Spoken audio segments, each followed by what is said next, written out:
As believers and followers of Christ, if you've been a Christian for any length of time, you've probably figured out that you haven't reached perfection yet. None of us have. We still mess up even as believers and followers of Christ. We still sin.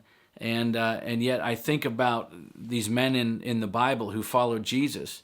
I specifically think about Peter and Judas, these two men who ministered with Jesus and with each other. In fact, for 3 years, they sat under the same teaching.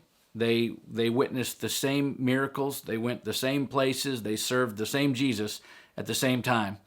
And at the end of that journey, Jesus' journey on earth, both of those men sinned royally. They messed up. In fact, do you know that Peter's sin and Judas's sin effectively was the same sin?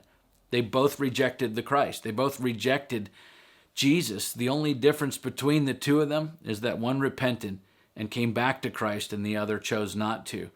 And it's the same with us today. You can sin in your life, and we all do. In fact, you can sin as far as Judas did and still come back and be restored to Christ, because that's how much he loves us, and that's what he did for us. He made a way for us to do that. Or you can choose to be like Judas and run away from Christ. Maybe you've gone as far as Peter or even as far as Judas in your sin.